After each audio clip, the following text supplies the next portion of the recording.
la signature de fonctionnement du HP. Alors, il y a un de ces troubles qui est aussi très présent chez les enfants HP, c'est la difficulté à se concentrer, parce qu'on l'a vu, ils s'intéressent à tellement de choses que parfois il est compliqué de se concentrer. Nous avons réalisé une petite expérience assez drôle, vous allez le voir, je vous propose de la regarder.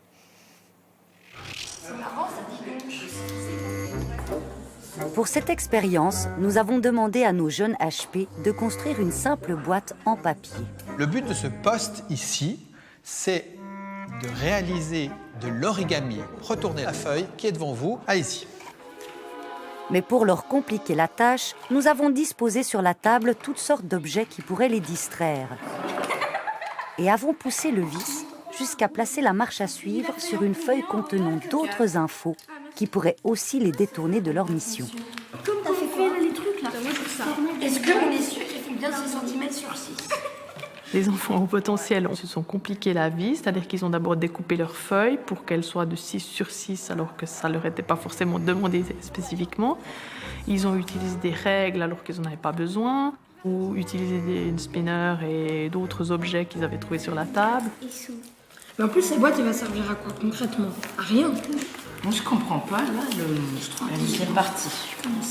Ok, bon. Ah bah, il faut bien. Moi, je comprends pas la première. Ah, ok. Et puis finalement, ils ne sont pas arrivés à réaliser cette boîte dans le temps, en tout cas, qui leur était laissé. Pour les HP, c'est loupé. Concentrez-vous, allez-y. Les autres enfants arriveront-ils à construire la boîte en papier ?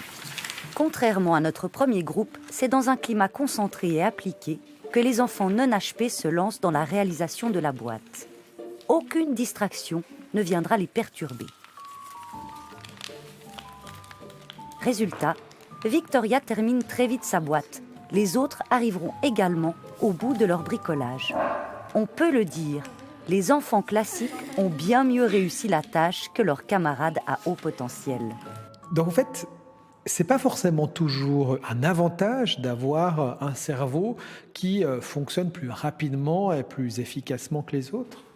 À certains moments, ça peut effectivement faire sortir l'enfant de l'objectif qui lui est demandé et le faire faire des choses qui ne sont pas nécessaires à ce moment-là, qui sont certes intéressantes pour lui, mais qui ne sont pas ce qu'on lui demande. Et ça arrive aussi à l'école. On sait que Un sentiment de malaise dans des structures scolaires visiblement peu adaptées aux enfants à haut potentiel.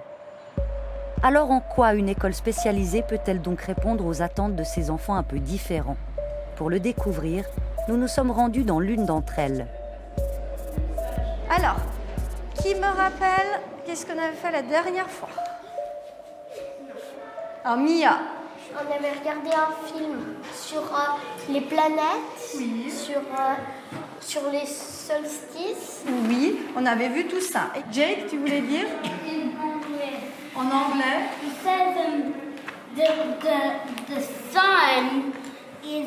La première chose qui surprend dans ces classes, c'est la différence d'âge entre les élèves.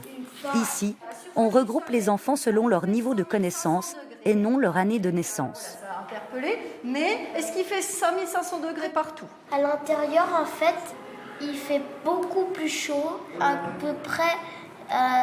j'arrive pas à lire le nombre. Alors, les grands, classe 2, qui arrivent à lire le nombre ? 15 millions. 15 millions, très bien. 15 millions de quoi, l'unité ? Autre différence avec l'école classique, les élèves travaillent en petits groupes, sont assis face à face et la maîtresse leur tourne autour. Une disposition qui favorise les interactions. Quant à l'enseignement, il est conçu pour répondre au mieux aux besoins de ces élèves particuliers. Il y a aussi, ça s'appelle... On a les matières de base, on fait dans toutes les écoles de Suisse, mais il y a beaucoup plus. Il y a 3 langues vivantes dès la classe primaire. Ils font obligatoirement musique, art et théâtre. Ils font plus de sciences.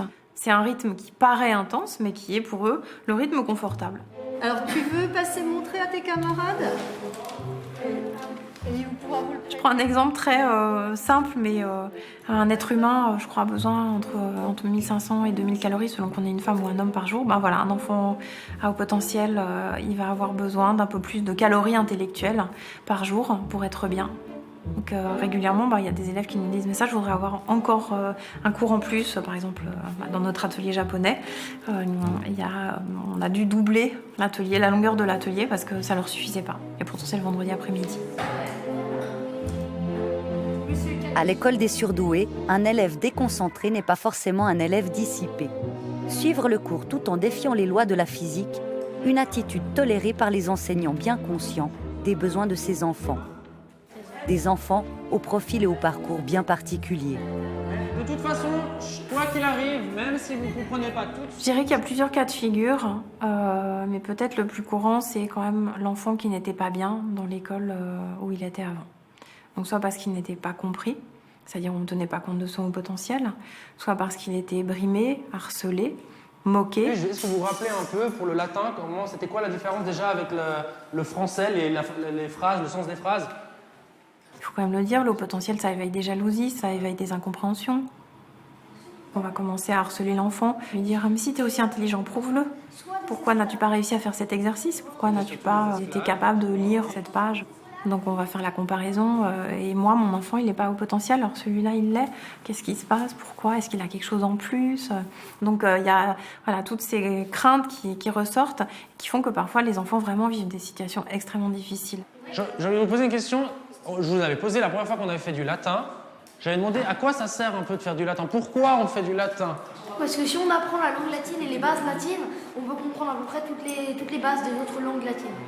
Que si on veut faire un voyage dans le temps pour pouvoir dire bonjour à César? Oui, si ça existait, oui. C'est pour être plus intelligent. Des élèves très participatifs, parfois à fleur de peau, sensibles à l'authenticité de leurs enseignants. L'enfant a au potentiel va sentir tout de suite si le professeur a vraiment envie d'enseigner, s'il a vraiment envie de transmettre son savoir et s'il a vraiment les connaissances. Et à côté de ça, personne n'a la science infuse et absolue. Et donc, il y a aussi justement la légitimité passe par le fait d'être honnête, c'est-à-dire à un moment de dire ça je ne sais pas, mais on va le regarder ensemble. Sur les armes, parce que ça fait déjà 2 ans que tu fais l'atelier. Oui, 3 ans. C'est la 3e année que tu fais l'atelier apiculture. Ouais, vous êtes des vrais experts. Il y a tout un travail sur cet équilibre entre l'intellect et l'émotionnel. Souvent, les gens qui sont HP vous disent « mais moi, je ne peux jamais m'arrêter de penser. Et parfois, j'aimerais bien qu'on débranche parce que j'en peux plus. » C'est parfois des pensées qui deviennent vraiment envahissantes. Et plus on va nourrir aussi l'intellect et plus l'émotionnel va être paisible, plus on va pouvoir, je dirais, rendre acceptable et harmonieuse cette quête de sens et que ça ne devienne pas obsessionnel. Ces élèves ont l'air de s'épanouir parmi leurs semblables, une chance pour eux. Quid des autres enfants HP qui n'ont pas l'opportunité d'intégrer ce type d'école? Ce sont des enfants à besoins éducatifs particuliers.